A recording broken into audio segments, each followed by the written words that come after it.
Hey guys, मैं चिराग एक और वीडियो के साथ अकाउंट्स विद चिराग चैनल पर आपका वेलकम करता हूं, जहां हम कॉन्सेप्ट को रटते नहीं, कॉन्सेप्ट को समझते हैं। कैपिटल गेन के हमारे टॉपिक चल रहे थे। यह है अपनी कैपिटल गेन की 10th वीडियो। इससे पहले की जो टोटल 9 वीडियो है वो आपको मैंने प्रोवाइड कर दी थी। आपको कॉन्सेप्ट समझ में आ गए होंगे। बेस है एक तरीके से, वो समझिए, उसके बाद ही आपको आगे की वीडियो या आगे के जो भी टॉपिक है वो धीरे धीरे करके समझ में आते जाएंगे। अब देखिए, कुछ छोटे छोटे केसेस थे वो कवर कर रहे हैं। पहला है transfer of capital asset in scheme of amalgamation by amalgamating company to amalgamated Indian company. देखिए, अब इसमें क्या कर रहा है, मान लीजिए कि एक बी लिमिटेड है, ठीक है, वो अगर ए लिमिटेड में मर्ज हो रही है, तो इसका मतलब बी लिमिटेड की जो भी कैपिटल एसेट है वो ए लिमिटेड में ट्रांसफ़र हो रही है। तो आपको पता है कि ये ट्रांसफ़र का पार्ट नहीं बनता। लेकिन जब ए लिमिटेड के पास जो कैपिटल एसेट आई उसको वो कभी ना कभी तो बेचेगा, तो ए लिमिटेड के लिए कैपिटल गेन का पार्ट तो अराइज होगा। तो तब उसके लिए ए लिमिटेड के लिए कॉस्ट क्या रहेगी कि जिस दिन ट्रांसफ़र हुई है उस दिन जो वैल्यू है वो होगी, या बी लिमिटेड की जो कॉस्ट थी वही ए लिमिटेड की कॉस्ट होगी, वो हमें पता करना है। पीरियड ऑफ होल्डिंग क्या रहेगा कि जब ए लिमिटेड के पास एसेट आई तब से पीरियड ऑफ होल्डिंग देखा जाएगा, या बी लिमिटेड का पीरियड भी लिया जाएगा तो वो भी लिया जाएगा। इंडेक्सेशन का पार्ट क्या रहेगा, तो ये आपको पता रहना चाहिए। तो इसको आप पिछला जो मैंने टॉपिक बताया था, यानी लास्ट वीडियो बनाई थी, उसमें जो लास्ट के 2 टॉपिक बताए थे, एक तो होल्डिंग से सब्सिडरी और एक सब्सिडरी से होल्डिंग कंपनी में जो कैपिटल से ट्रांसफर होती है, तो उससे ही लिंक करके देख लीजिएगा, सेम आपको समझ में आ जाएगा। तो आपको पता है कि जो ट्रांजैक्शन ट्रांसफर का पार्ट नहीं होते, उसमें मैंने बहुत सारे आपको टॉपिक बताए थे। आप कैपिटल गेन 1 की पीडीएफ में जाके देख सकते हैं, तो उसमें आपको ये भी दिख जाएगा कि जब अमालगमेटिंग कंपनी अमालगमेटेड इंडियन कंपनी को कैपिटल एसेट ट्रांसफर करती है तो वो ट्रांसफर का पार्ट नहीं है। लेकिन जिसके पास कैपिटल एसेट आई है वो बाद में बेचेगी तो सही, यानी सेल तो करेगी, तो ए बाद में जब भी सेल करेगी तो तब उसके लिए कॉस्ट क्या रहेगी, इंडेक्सेशन क्या होगा, वो आपको पता रहना चाहिए। तो यहाँ पे यही बोल रहा है कि जब एक अमालगमेटिंग कंपनी अमालगमेटेड कंपनी को ट्रांसफ़र करती है एसेट तो वो ट्रांसफ़र नहीं है। लेकिन जो अमालगमेटेड कंपनी है, यानी मेरे केस में जो ए लिमिटेड है, उसके लिए कॉस्ट क्या रहेगी, तो ये बोल रहा है cost of acquisition to amalgamated company. A limited के लिए कॉस्ट क्या रहेगी, जो बी लिमिटेड की कॉस्ट है। तो कह रहा है कॉस्ट टू अमालगमेटिंग कंपनी, तो बी लिमिटेड की जो भी कॉस्ट है वो ए लिमिटेड की कॉस्ट होगी, यानी प्रीवियस ओनर की जो भी कॉस्ट है वो करंट ओनर की कॉस्ट रहेगी। Period of holding include period of holding of amalgamating company, मतलब बी लिमिटेड ने जब से इसको खरीदा था वो भी ए लिमिटेड के लिए पीरियड ऑफ होल्डिंग का पार्ट बनेगा, ठीक है। इंडेक्सेशन वही कि from date of acquisition of capital asset by amalgamating company, की जब से बी लिमिटेड ने इसको खरीदा था तब से इंडेक्सेशन का पार्ट अप्लाई होगा। मतलब जो डिवाइड नीचे बेस करते हैं, तो आप क्या देखोगे कि बी लिमिटेड ने इसको कब खरीदा है। जैसे मान के चलिए कि बी लिमिटेड ने ए लिमिटेड को ट्रांसफ़र करा 2 अप्रैल 19 को, ठीक, ये बोल दिया मैंने। लेकिन जब आप इंडेक्सेशन पीरियड ऑफ होल्डिंग का पार्ट देखोगे तो बी लिमिटेड ने इसको कब खरीदा था, मान के चलिए इसने खरीदा था 1/5/2005 को, तो तब से पीरियड ऑफ होल्डिंग का पार्ट भी देखा जाएगा। इसके अलावा इंडेक्सेशन का पार्ट भी 2005-6 का लगेगा। क्या लगेगा, 2005-6। तो बेस जो आएगा वो 5-6 आएगा, ना कि 2 अप्रैल 19 का आएगा, यानी 19-20 का नहीं आएगा, 5-6 का आएगा बेस। तो जनरली इसी की बात कर रहा है। तो पीछे से लिंक करके देखिए, और अगर आपने देखिए ये जो transactions not regarded as transfer नहीं देखा तो ये जरूर देख लेना, जिससे आपको पता चल जाएगा कि किस किस केस में ट्रांसफ़र का पार्ट नहीं बनता है, ठीक है। लेकिन उसके बाद याद रखना, जिनको भी कैपिटल एसेट मिलती है, जैसे होल्डिंग से इंडियन सब्सिडरी कंपनी के पास गई, सब्सिडरी से इंडियन कंपनी के पास गई, ठीक है, अमालगमेटिंग से अमालगमेटेड के पास गई, जब भी आपने कवर किया तो जिनके पास गई वो बाद में कभी ना कभी तो बेचेंगे, ठीक है। तो उस केस में कॉस्ट क्या रहती है वो हमें कवर करना है। तो यही मैंने आपको पार्ट बताया, सिंपल सा है। वैसे ही अब डीमर्जर का केस आ रहा है, तो उसमें क्या होगी, एक डीमर्ज कंपनी होगी और एक रिजल्टिंग कंपनी होगी। तो इस केस में भी सेम टू सेम है। आपको बस मैं हल्का सा एग्जाम्पल के थ्रू बता देता हूँ। देखिए, जैसे मान के चलिए कि कोई XYZ लिमिटेड है, ठीक है, उसकी 3 यूनिट है। XYZ कहने का मतलब मान के चलिए कि उसके अंदर 3 काम है, एक तो इलेक्ट्रॉनिक्स का, एक फर्नीचर का, एक टॉय का, ऐसे मान के चलिए 3 यूनिट है। तो अब एक यूनिट अलग हो गई और जेड लिमिटेड बन गई, यानी टॉय डिपार्टमेंट से रिलेटेड मान के चलिए कि वो अलग हो गई, तो डीमर्ज हो गया, एक तरीके से डीमर्जर हो गया। तो इसमें जो ये डीमर्ज्ड कंपनी है ये कहलाएगी, और ये जेड लिमिटेड रिजल्टिंग कंपनी कहलाएगी, ठीक है। तो जो जेड लिमिटेड, आपको पता है कि XYZ लिमिटेड में पहले एसेट एक साथ थी, ये मान के चलिए, तो जैसे जेड लिमिटेड अलग हो गई तो एक रिजल्टिंग इंडियन कंपनी बन गई। इंडियन कंपनी होनी चाहिए, या रखना जो भी रिजल्टिंग कंपनी है। तो जब भी ट्रांसफ़र हुआ तो क्या हुआ कि XYZ लिमिटेड के पास जो कैपिटल एसेट थी वो रिजल्टिंग इंडियन कंपनी के पास चले गई। तो आपको पता है कि ये ट्रांसफ़र का पार्ट नहीं होता। लेकिन जेड लिमिटेड के पास जो कैपिटल एसेट आई है उसको वो कभी ना कभी तो बेचेगा, तो उस केस में उसके लिए कॉस्ट क्या रहेगी। तो जब भी ये ट्रांसफ़र होता है डीमर्ज कंपनी से रिजल्टिंग इंडियन कंपनी में, तो वो ट्रांसफ़र का पार्ट नहीं बनता, यानी कैपिटल गेन का पार्ट नहीं बनता। लेकिन जिनके पास ये कैपिटल एसेट आई है वो बाद में इसको बेचेंगे, तो सेम ऊपर की तरह। इसका मतलब पिछली वीडियो के लास्ट 2 टॉपिक और अभी जो मैंने ये 2 टॉपिक कवर करा है वो सेम ही है। इसमें आप देखिए क्या बोल रहा है, कॉस्ट ऑफ एसेट जो रिजल्टिंग इंडियन कंपनी के लिए वो क्या होगी, जो पिछली XYZ के लिए कॉस्ट थी, ठीक है, वही जेड लिमिटेड की कॉस्ट कहलाएगी। पीरियड ऑफ होल्डिंग सेम, कि आपको डीमर्ज कंपनी का पीरियड ऑफ होल्डिंग भी लेना पड़ेगा, मतलब प्रीवियस ओनर का। और इंडेक्सेशन के लिए भी आपको क्या करना पड़ेगा, जब से XYZ लिमिटेड ने इस एसेट को खरीदा था तो वो भी आपको इंडेक्सेशन के लिए देखना पड़ेगा। किसके इंडेक्सेशन के लिए, जेड लिमिटेड के इंडेक्सेशन के लिए, इंडेक्स कॉस्ट ऑफ एक्विजिशन के लिए। सिंपल सा पार्ट। अब देखिए इसमें ये बोल रहा है अगले केस में, allotment of share by amalgamated company in lieu of share held in amalgamating company. अभी जैसे मैंने आपको बताया था कि जैसे बी लिमिटेड किस में मिल गई, ए लिमिटेड में मिल गई, तो आपको बताया कि जो बी लिमिटेड के शेयर होल्डर होंगे वो भी एक तरीके से क्या होंगे, ए लिमिटेड से उम्मीद करेंगे कि हमें शेयर चाहिए क्योंकि बी लिमिटेड के पास शेयर थे। तो एक तरीके से आपको पता है कि जैसे बी लिमिटेड जैसे ही मर्ज हो गई ए लिमिटेड में, अमालगमेट हो गई, मिल गई, तो बी लिमिटेड के शेयर होल्डर्स को ए लिमिटेड के शेयर मिलेंगे। तो यहाँ पे ये बोल रहा है कि मान के चलिए बी लिमिटेड का एक शेयर होल्डर था मिस्टर एक्स, ठीक है, तो उसने क्या करे, ट्रांसफ़र करे शेयर इन अमालगमेटिंग कंपनी। तो उसके बाद जो बी लिमिटेड में शेयर थे उसने क्या करा, ए लिमिटेड को ट्रांसफ़र कर दिए। तो यहाँ पे मान के चलिए ए लिमिटेड है और ये बी लिमिटेड का शेयर होल्डर है मिस्टर एक्स। तो मिस्टर एक्स ने बी लिमिटेड में जो शेयर थे वो ए लिमिटेड को ट्रांसफ़र कर दिए और बदले में ए लिमिटेड ने क्या करे, कुछ शेयर दे दिए अपनी कंपनी के। ए लिमिटेड ने अपने कुछ शेयर दे दिए। तो उस केस में बोल रहा है कि क्या पार्ट रहेगा। तो देखिए आपको याद रखना है कि ये भी ट्रांसफ़र का पार्ट नहीं है, क्योंकि ये भी जब मैंने आपको transactions not regarded as transfer बताया था तो उसमें आप देख सकते हैं कि ये 47 सबसेक्शन 7 पॉइंट बताया था कि जब भी कह रहा है any transfer by a shareholder in scheme of amalgamation of shares held by him in the amalgamating company. क्योंकि देखिए बी लिमिटेड ए में ट्रांसफर हो रही है तो बी लिमिटेड के शेयर होल्डर जो भी होंगे उनको ए लिमिटेड के शेयर्स मिलेंगे। तो जब भी देखो क्या होता है कि ट्रांसफ़र तब तो नहीं होता, लेकिन आपको पता है कि अब शेयर मिल गए ए लिमिटेड के, तो कभी ना कभी शेयर होल्डर तो ए लिमिटेड के शेयर्स बेचेगा ही बेचेगा। जो शेयर होल्डर है ए लिमिटेड का बन गया अब, तो आपको पता है कि बी तो मर्ज हो गई और वो ए लिमिटेड का शेयर होल्डर मिल गया क्योंकि ए लिमिटेड ने शेयर्स उसको दे दिए, ठीक है।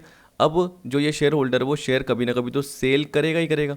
तो जब भी सेल करेगा तो उस केस में कॉस्ट क्या रहेगी यही आपको पता करना है। तो ये पर्टिकुलर केस था जिसमें मैंने बताया था कि ट्रांसफ़र नहीं है, लेकिन उसके बाद आपको ये तो देखना है ना कि जिसको मिले हैं शेयर्स उसके लिए कॉस्ट क्या रहेगी। तो इसका मतलब क्या हो गया कि उसको जो शेयर मिले वो अमालगमेटेड कंपनी के मिले, मतलब ए लिमिटेड के मिले और बी लिमिटेड मर्ज हो गई थी आपको पता है।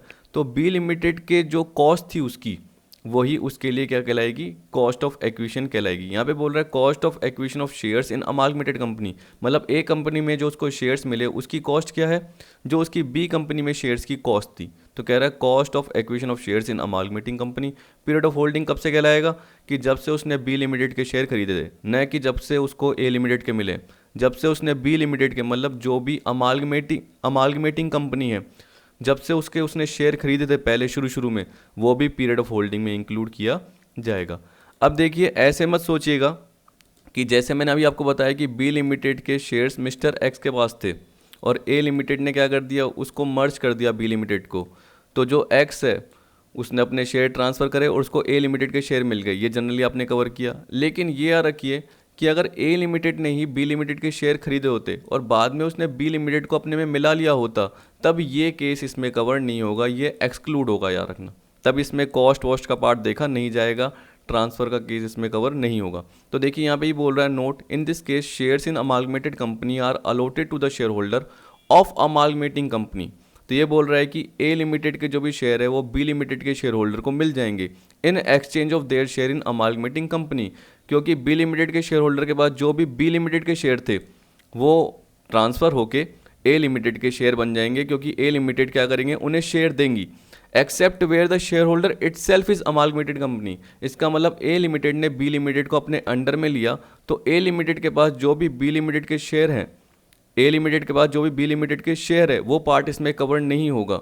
लेकिन बी लिमिटेड के शेयर होल्डर के पास, यानी मिस्टर एक्स के पास जो भी शेयर है वो ट्रांसफ़र हो जाएंगे ए में, और ए उसके बदले में कुछ ना कुछ शेयर देगा, वो इसमें कवर होगा। तो यहाँ पे यही बोल रखा है, एग्जाम्पल के थ्रू आपको समझ में आ जाएगा। तो देखिए एक बार थोड़ा सा मैं इसको ऊपर कर लेता हूँ।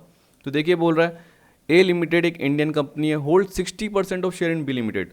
अब देखिए बी लिमिटेड ए लिमिटेड में मिल गई, मैंने आपको ये बताया था। तो इस केस में देखिए क्या बोल रहा है, ए लिमिटेड के पास है, ए लिमिटेड के पास है, बी लिमिटेड के किसी शेयर होल्डर की बात नहीं कर रहा, मिस्टर एक्स की बात नहीं कर रहा, पूरे के पूरे ए लिमिटेड के पास ही है, पूरे के पूरे नहीं 60% है, ठीक है, ए लिमिटेड के पास। Since A limited itself is the share holder of B limited, A limited being the amalgamated company can not issue share to itself. तो ए लिमिटेड खुद को तो शेयर नहीं कर सकती इशू, अगर बी लिमिटेड का कोई शेयर होल्डर होता तो तब ए लिमिटेड उसे शेयर इशू कर सकती थी, लेकिन ए लिमिटेड खुद को नहीं कर सकती है। However A limited has to issue share to other share holder of B limited. तो ये तो बोल रहा है बी लिमिटेड के जो भी अदर शेयर होल्डर थे, कोई और कंपनी थी, तब जाके ए लिमिटेड उन्हें शेयर इशू कर सकती है, लेकिन खुद को नहीं कर सकती। सेम प्रोविजन अप्लाई होंगे इन case of conversion of company into LLP, अगर कंपनी लिमिटेड लायबिलिटी पार्टनरशिप में कन्वर्ट हो जाती है।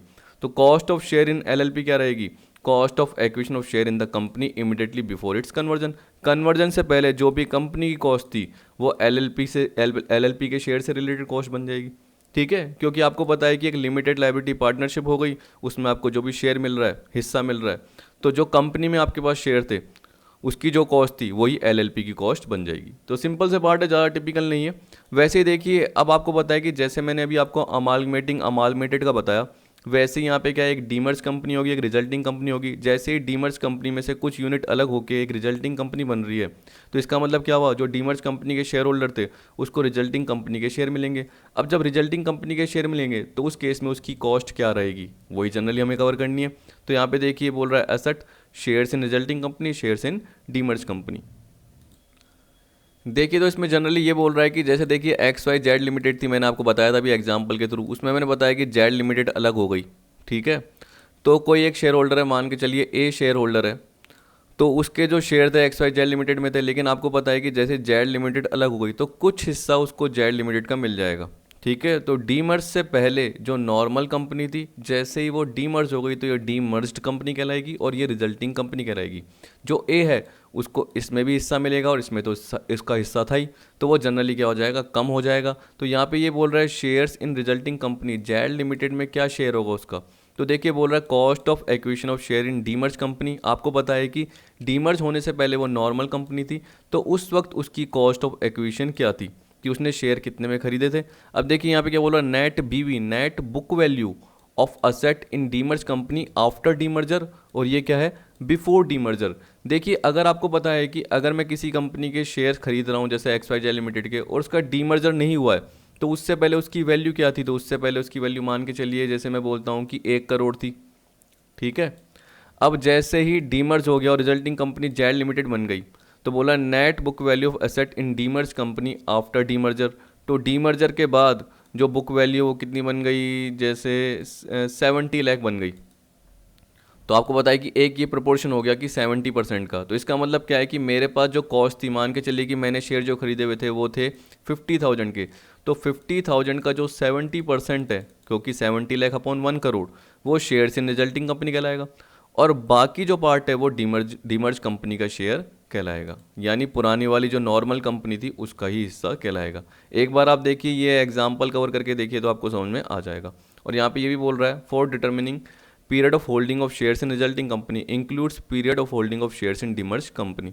तो जब भी आपको क्या करना है, आपको देखना है कि आपने शेयर कब से खरीदे हैं। तो आपको पता है कि आपके पास तो पहले नॉर्मल कंपनी के ही शेयर थे, इसका मतलब एक्स वाई जेड लिमिटेड के शेयर थे, तो जब से आपने खरीदे हैं वो भी पीरियड ऑफ होल्डिंग में इंक्लूड होगा, वो भी पीरियड ऑफ होल्डिंग में इंक्लूड होगा, क्योंकि रिजल्टिंग कंपनी के शेयर आपको मिले तो उसको आप कभी ना कभी बेचोगे, तो उस केस में शॉर्ट टर्म कैपिटल गेन है या लॉन्ग टर्म कैपिटल गेन है, तो उसके लिए पीरियड ऑफ होल्डिंग इंपॉर्टेंट है। तो उस केस में क्या होगा, जो डीमर्ज कंपनी की पीरियड ऑफ होल्डिंग थी वो भी आपके में इंक्लूड होगी। जैसे यहाँ बोल रहा है mister A acquired 1000 share in X Y limited of ₹20,000, 20,000 रुपये के शेयर खरीदे एक्स वाई लिमिटेड में। एक्स वाई लिमिटेड डीमर्ज हो गई 25/9/19 को, and the net book value of asset transfer to Y limited was 30 lakh. जैसे ही ट्रांसफ़र करी डीमर्ज कंपनी ने, कहने का मतलब एक्स वाई लिमिटेड ने जैसे ही वाई लिमिटेड को ट्रांसफ़र करी, तो कितनी ट्रांसफ़र करी, 30 लाख की करी। Compute the cost of acquisition of share of mister A in demerge company as well as resulting company assuming the paid up capital and general reserve of X Y limited before demerger was 1 crore. अब देखिए अब मुझे पता है कि मुझे देखना है कि कॉस्ट ऑफ एक्विजिशन या जो शेयर है वो रिजल्टिंग कंपनी के कितने हैं और डीमर्ज कंपनी के कितने हैं। मुझे देखने का मतलब मिस्टर ए, मान के चलिए कि मैं मिस्टर ए हूँ, मैंने 1000 शेयर खरीदे 20,000 रुपीज़ के, और उससे पहले जो वैल्यू थी डीमर्ज होने से पहले एक्स वाई लिमिटेड की वैल्यू 1 करोड़ थी, तो आपको पता है कि नीचे 1 करोड़ आएगा। और ट्रांसफ़र कितने का करा है वाई लिमिटेड में 30 लाख का, तो ये 30% आ गया एक तरीके से। तो यहाँ पे यही बोल रहा है 20,000 का 30%। एक बार आप देख सकते हैं, ये मैंने निकाल लिया है। देखिए कितना आएगा, 6,000 आएगा। Cost of acquisition of share in resulting company, resulting company का मतलब क्या हो गया, वाई लिमिटेड। वाई लिमिटेड की मेरे लिए कॉस्ट क्या होगी मिस्टर ए के लिए, 6,000 होगी। और एक्स वाई लिमिटेड थी, आपको पता है कि उसमें से वाई लिमिटेड अलग हो गई। अब जो भी डीमर्ज कंपनी थी, यानी जो भी एक्स वाई लिमिटेड, उसका जो भी नाम है, मान के चलिए कि उसका एक्स लिमिटेड उसने नाम रख दिया, या उसका एक्स वाई लिमिटेड ही नाम है, ठीक है, उसका नाम चेंज नहीं हुआ और एक्स वाई लिमिटेड ही है, तो बोला shares in demerge company. Cost of acquisition कितने थे मेरे पास, टोटल 20, जिसमें से 6,000 तो मेरे वाई लिमिटेड के हो गए, बाकी 14,000 मेरे एक्स वाई लिमिटेड के ही रह गए, मतलब वो डीमर्ज कंपनी की मेरी कॉस्ट रह गई। तो इसका मतलब क्या है, मेरी कॉस्ट का पार्टिसिपेशन एक तरीके से हो गया, सिंपल सा पार्ट।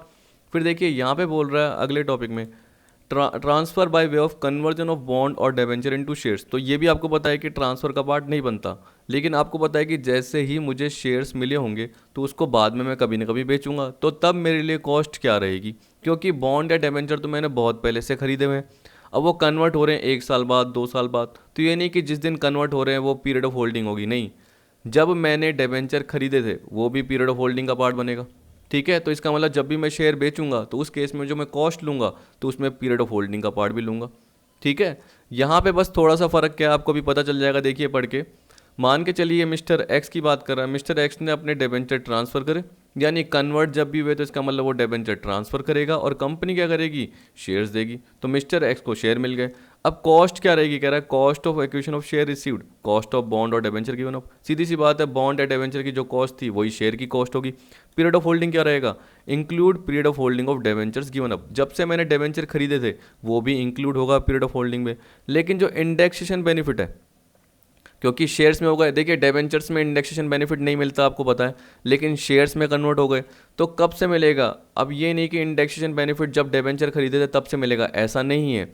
जैसे ही न्यू असेट्स अलॉट हुई, कहने का मतलब जैसे ही नए शेयर जब से अलॉट हुए तब से बेनिफिट ऑफ इंडेक्सेशन मिलेगा। जैसे मान के चलिए किसी कंपनी के मेरे पास शेयर थे 2 जून 2012 के, ठीक है। अब मुझे पता है कि वो कन्वर्ट कब होंगे, जैसे मैंने बोल दिया 2 जुलाई 2017 तब कन्वर्ट होंगे, तो ये नहीं कि इंडेक्सेशन का बेनिफिट 17-18 का, सॉरी इंडेक्सेशन का बेनिफिट जो है वो 17-18 का मिलेगा, क्या मिलेगा 17-18 का, ये नहीं कि 12-13 का मिल जाएगा, ठीक। लेकिन जो पीरियड ऑफ होल्डिंग है वो 2 जून 2012 से देखी जाएगी, तो पीरियड ऑफ होल्डिंग में डेबेंचर का पार्ट भी देखेंगे, लेकिन इंडेक्सेशन बेनिफिट में जब कन्वर्ट हुआ है, जब यानी शेयर्स कन्वर्ट हुए हैं, कहने का मतलब जब शेयर्स मिले हैं, तो यहाँ पे यही बोल रहा है benefit of indexation shall be available from date of allotment of new asset converted share, तब से होगा।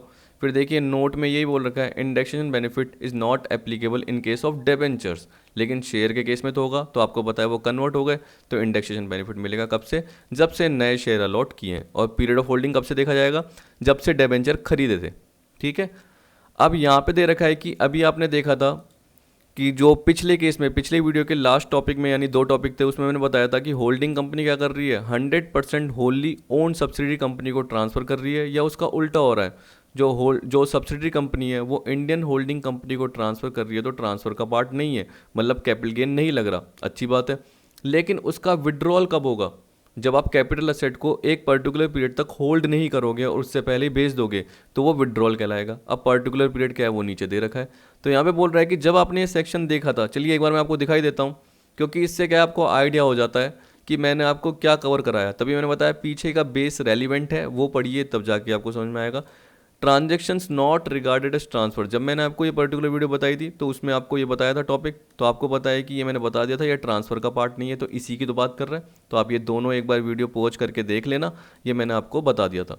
और अभी मैंने आज की वीडियो में जो अमालगमेशन का अमालगमेटिंग से अमालगमेटेड ये बताया, डीमर्स से आपको रिजल्टिंग कंपनी का बताया, इस तरीके से आपको पता रहना चाहिए छोटे छोटे पॉइंट। तो आपको पता है कि ट्रांसफ़र नहीं है, लेकिन जिसके पास आई वो बाद में तो बेचेगा, तो तब तो ट्रांसफ़र होगा। लेकिन ये बोल रहा है कि अभी जो ये ट्रांसफ़र नहीं है इसका विड्रॉल कब होता है, इसका मतलब सामने वाले के लिए कैपिटल गेन बन जाएगा। क्यों, क्योंकि उसने कैपिटल असेट्स जो भी इनकम टैक्स के रूल्स हैं, जो भी कैपिटल गेन के रूल्स है, प्रोविजन है, उसके अकॉर्डिंग होल्ड करके रखनी चाहिए थी, लेकिन करी नहीं।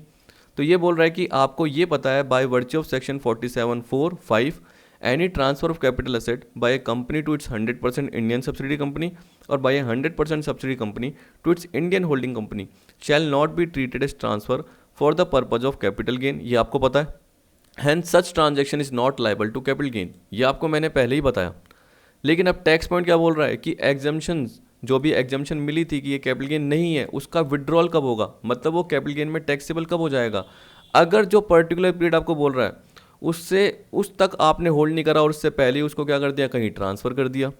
ठीक, आपने कैपिटल एसेट को स्टॉक इन ट्रेड में कन्वर्ट कर दिया, तो तब वो क्या हो जाता है, टैक्सेबल हो जाता है। यहाँ पे देखिए ये बोल रहा है कन्वर्जन ऑफ सच एसेट, जो भी कैपिटल एसेट है, into stock in trade at any time before the end of 8 year from date of transfer of capital asset. तो सिंपल सा लॉजिक ये है कि अगर मैं आपको बोल रहा हूँ कि एक होल्डिंग कंपनी है, उसने सब्सिडरी कंपनी को कैपिटल एसेट ट्रांसफ़र करी, तो जिस डेट को ट्रांसफ़र करी सब्सिडरी कंपनी को उसको 8 साल तक अपने पास रखना है। ठीक है, 8 साल तक अपने पास रखना है। ये नहीं कि किसी और को दे दिया, ये नहीं कि उसको स्टॉक में कन्वर्ट कर दिया। अगर वो ऐसा कर लेती है 8 साल के अंदर, तो जो एग्जम्पशन है वो रिवॉक हो जाएगी और टैक्स के लिए लायबल होगी।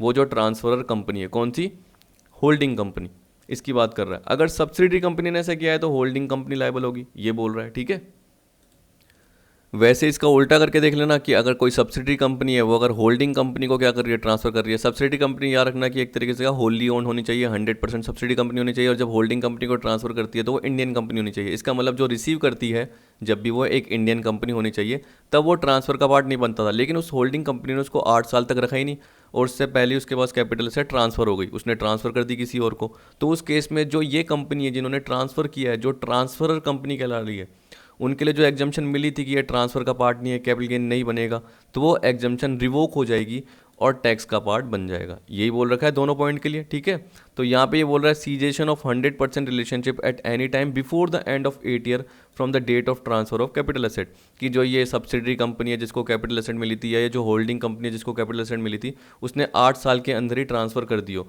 तो जो एग्जम्पशन इन दोनों को मिली थी, जब होल्डिंग कंपनी ने सब्सिडरी को किया और जब सब्सिडरी ने होल्डिंग को किया, तो इन दोनों को जब एग्जम्पशन मिली थी वो एग्जम्पशन नहीं रहेगी और टैक्स का पार्ट बनेगी जिस साल कैपिटल एसेट रिवोक हो गई या ये स्टॉक में कन्वर्ट हो गई, ये बोल रहा है। वैसे जो ट्रांसफरी कंपनी है, जैसे मैंने अभी आपको बताया कि होल्डिंग कंपनी से सब्सिडरी कंपनी को ट्रांसफर हुई, तो ये ट्रांसफरी कंपनी है। तो ट्रांसफरी कंपनी के केस में क्या बोल रहा है, refer conversion of capital asset into stock in trade as discuss earlier as per section 45 subsection 2। तो उस केस में नॉर्मल देखिए, जैसे कैपिटल एसेट स्टॉक में कन्वर्ट होती है, मैंने आपको एक एग्जांपल बताया था, तो वो जाके देख लीजिए, आपको समझ में आ जाएगा। ठीक है, उसका पूरा थियोरटिकल पॉइंट मैंने आपको बताया हुआ है, तो उस हिसाब से वो टैक्सेबल हो जाएगी। इस केस में कोई ट्रीटमेंट नहीं है किसके लिए, सब्सिडरी कंपनी के लिए। इसका मतलब सब्सिडरी कंपनी अगर उसको 8 साल के अंदर किसी और को ट्रांसफ़र कर देती है, बेच देती है, तो होल्डिंग कंपनी के लिए तो टैक्सेबल हो जाएगा, ये बोल रहा है, मतलब ट्रांसफरर कंपनी के लिए। लेकिन जो सब्सिडरी कंपनी है उसके लिए कोई भी ट्रीटमेंट नहीं दे रखा। और यहाँ पे बोल रहा है जहाँ पे असेसमेंट असेसी का ऑलरेडी कंप्लीट हो चुका है, तो उस केस में असेसिंग ऑफिसर के पास पावर है कि जब भी ये रूल वायलेट हुआ उसके 4 साल के अंदर वो इनकम को असेस कर सकता है। आपको पता है कि इसका जो सेक्शन है वो सेक्शन 155 है, जिसे बोलते हैं बेस्ट जजमेंट असेसमेंट। तो जहाँ असेसिंग ऑफिसर को लग रहा है कि रूल वायलेट हुए हैं उस पर्टिकुलर पीरियड के एंड से, इसका मतलब मान के चलिए कि जैसे मैंने बोला फॉर एग्जांपल 2017 में अगर रूल वायलेट हुए हैं, जैसे अगर आप बोलो कि 31 जुलाई 17 को रूल वायलेट हुआ है, तो इसका मतलब क्या हो गया, 17-18 जो ये प्रीवियस ईयर एंड है 31 मार्च 18, इसका यही होगा।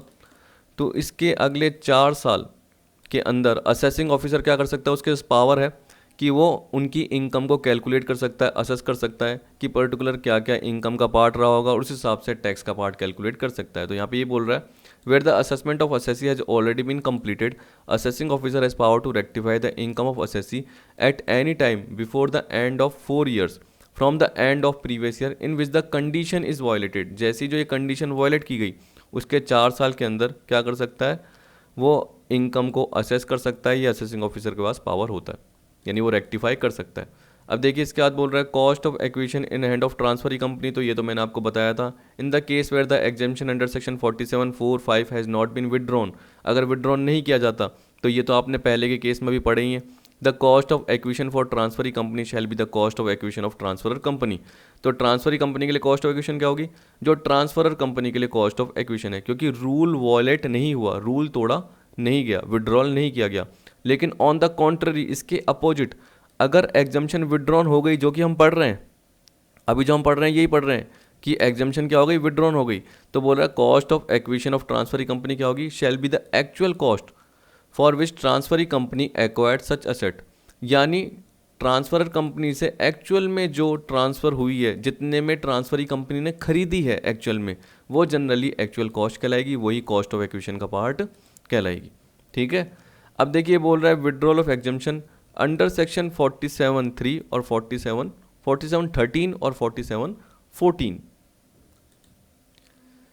देखिए अब आपने ये भी जनरली पढ़ा हुआ है, जब मैंने आपको transaction not regarded as transfer बताया था, तो वहाँ पे जाके देख सकते हैं पूरा डिटेल में कवर है एक तरीके से कि सारी जो भी एसेट्स लाइबिलिटीज़ हैं, हम बोल सकते हैं ये जो पर्टिकुलर सेक्शन है उसमें क्या बोल रहा है, फर्म कंपनी में कन्वर्ट हो गई, और ये जो सेक्शन है ये जनरली बोल रहा है कि इंडिविजुअल बिजनेस कंपनी में कन्वर्ट हो गया।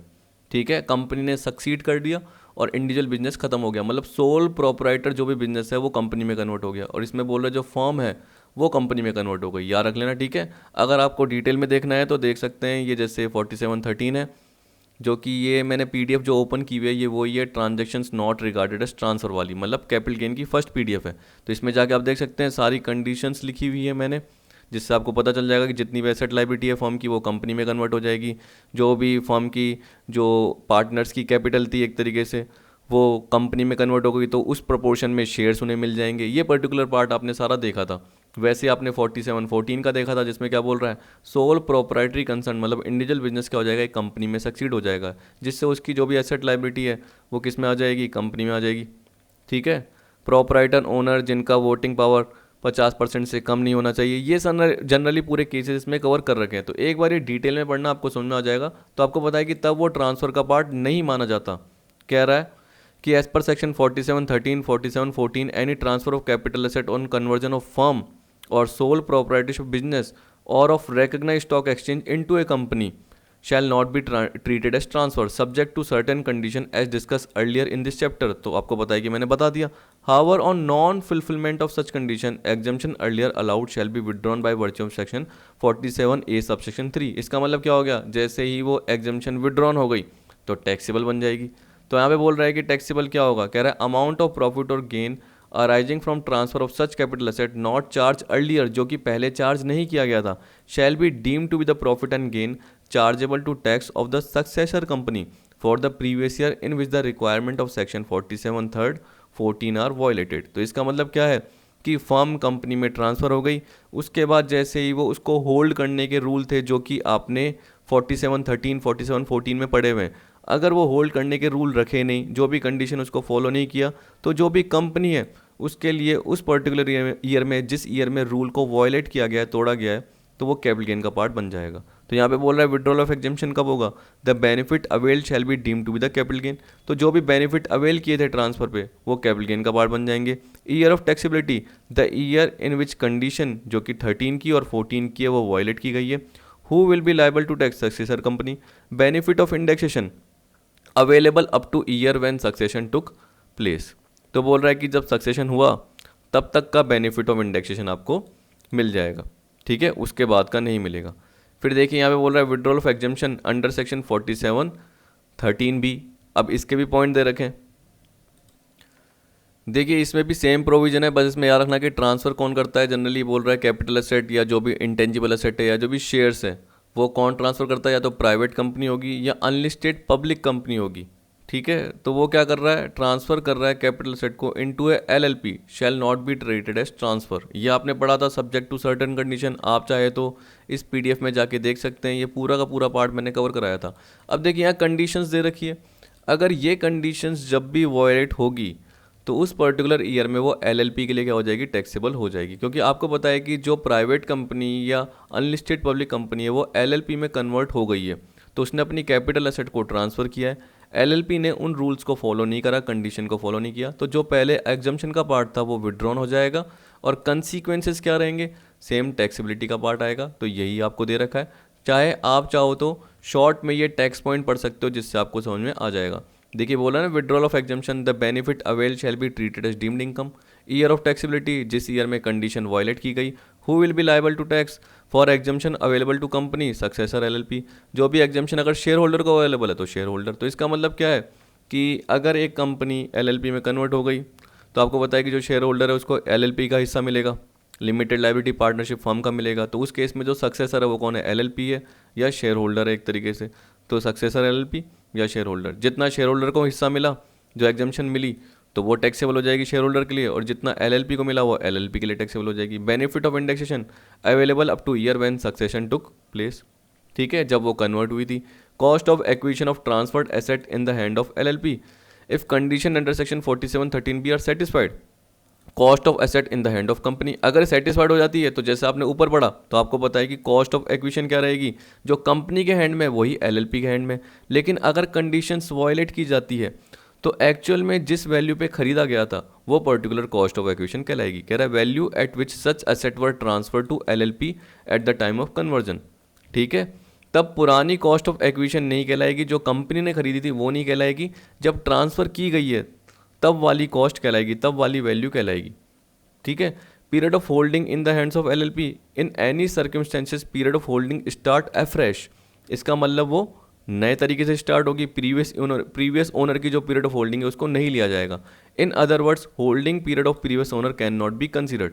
तो इसका मतलब क्या है, जैसे ही वो कन्वर्ट हुई, कंपनी एलएलपी में कन्वर्ट हुई, तो जब कन्वर्ट हुई तब से पीरियड ऑफ होल्डिंग का पार्ट लिया जाएगा, उससे पहले का पार्ट नहीं लिया जाएगा, ठीक है। जैसे ये विड्रॉल का पार्ट आ जाता है। अब आपको बोल रहा है capital gain in case of slump cell.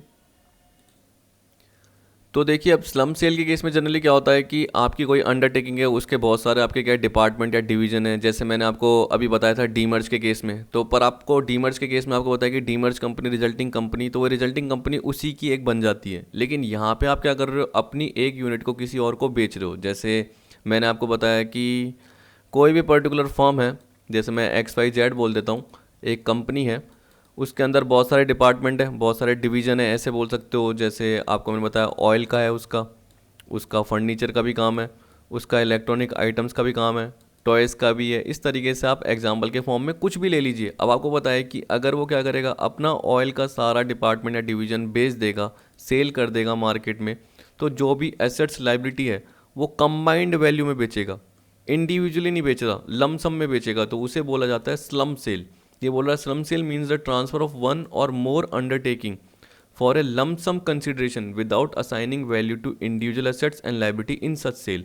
तो जब भी वो अपना ऑयल का बिजनेस बेचेगा तो जो भी उसकी एसेट्स लाइबिलिटी है ऑयल बिजनेस की, ठीक है, ऑयल अंडरटेकिंग की जो भी एसेट लाइबिलिटी है उसकी इंडिविजुअल वैल्यू असाइन नहीं करेगा, लमसम में बेचेगा।